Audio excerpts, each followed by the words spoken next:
J'espère que vous allez bien. Alors, dans cette vidéo, je vais vous montrer comment j'ai couvert un mariage du début à la fin tout seul.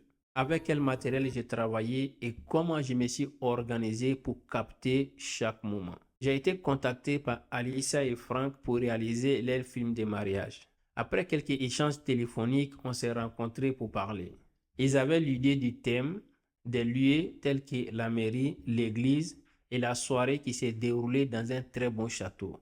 Mais ils m'ont quand même laissé la carte blanche. J'ai vite compris que je devrais faire à la fois la photo et la vidéo.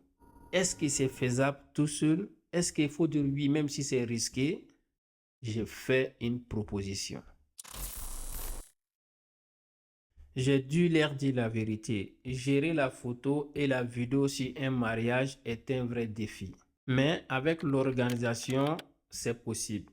Pour que ça marche, j'ai proposé de séparer les moments clés à filmer et ceux à photographier. On s'est mis d'accord avec le couple, on a donc identifié les moments clés à photographier et ceux à filmer absolument. Et c'est ce qui a permis que tout se passe très bien. Par exemple, à la mairie, on devait faire quelques prises avec tout le monde, c'est-à-dire la famille, les amis, les témoins, les filles et les garçons d'honneur. Et ensuite, on devait se rendre avec le couple au parc de la Tête d'Or pour le shooting photo. Il voulait aussi un mini-film à projeter les jours J. Un film intime qui retrace leur histoire, comment ils se sont connus, pourquoi se marient. Et moi, j'ai écrit un petit scénario pour structurer les plans. Les mots doivent venir d'eux car c'est leur histoire.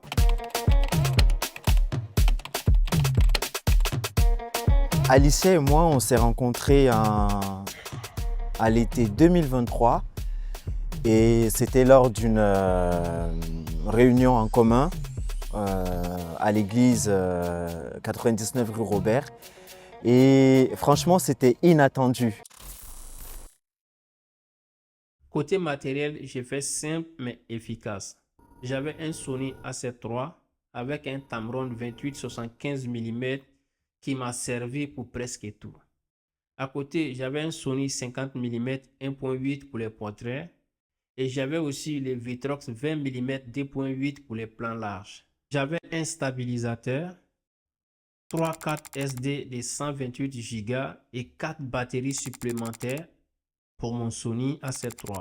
J'avais aussi un flash Cobra pour les photos et j'avais une petite LED aussi pour m'accompagner dans des endroits un peu plus sombres. Et les jours J, je suis arrivé à l'hôtel de la mariée à 6h50 pour filmer les préparatifs. J'ai filmé la coiffure, le maquillage, j'ai filmé aussi les accessoires tels que la chaussure et la robe. J'ai terminé à 9h. On avait la mairie à 11h. J'ai eu juste le temps de rentrer chez moi pour déposer les matos tels que les lumières et j'ai déchargé ma carte SD pour faire un peu plus de place. Je suis arrivé à la mairie à 10h45, ce qui m'a permis d'avoir 15 minutes pour filmer quelques insertions. J'ai fait quelques plans de la mairie, j'ai filmé l'arrivée des mariés, j'ai filmé aussi les invités, les amis, les proches. Tous ceux qui étaient là ce jour-là, ils étaient filmés. Les moments clés à filmer à la mairie sont l'arrivée des mariés. La mariée était avec son papa et le marié était avec sa maman. Fallait aussi filmer la signature, les discours des mariés et la signature des témoins. Fallait aussi capter quelques émotions. Une fois terminé, on a fait quelques photos à la mairie. On a photographié tout le monde, c'est-à-dire les mariés, les parents, les amis, les filles et les garçons d'honneur, avant de prendre direction de l'église. Les moments clés à filmer à l'église sont les moments émotionnels, les alliances, les témoignages et les conseils des pasteurs. Il fallait aussi filmer la prière que les pasteurs ont fait pour les mariés et toute la famille. Après l'église, un petit tour au parc de la Tête d'Or avec le marié pour le shooting photo avant d'aller au château. Je vous laisse voir quelques photos des couples au parc de la Tête d'Or.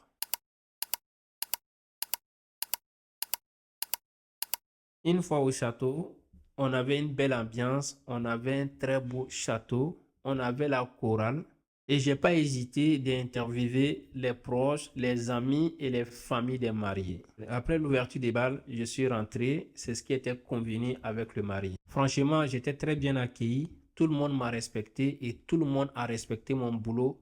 Personne ne m'a gêné. Ils m'ont laissé le temps. Ils m'ont mis à l'aise pour que je puisse réaliser ce que j'avais à réaliser. Et ça, c'était beau à voir. Si ce genre d'événement, n'hésitez pas à parler avec les gens. Les gens sont gentils, ils sont là pour fêter. Allez-y les voir, proposez-leur de leur faire des photos, des vidéos. Ils ne vont pas refuser parce qu'ils sont là pour ça. Et quand vous communiquez avec les gens, ça crée un lien. Les gens sauront que vous n'êtes pas juste des photographes, mais vous êtes des humains. Et ça, c'est très important. Moi, c'est ce qui m'a aidé ces jours-là. Merci à Franck et Alicia pour leur confiance et ceux qui donnent de la valeur à mon métier de l'image. Si vous voulez faire quelque chose, donnez-vous les moyens. Acceptez un challenge seul. Ce n'est pas évident, mais avec l'organisation et une entente, ça marche. Merci d'avoir regardé cette vidéo. N'oubliez pas de liker, de commenter, de partager, ça va beaucoup m'aider. Si vous aimez ce genre de vidéos, à bientôt pour un prochain tournage. Allez, prenez soin de vous. Peace.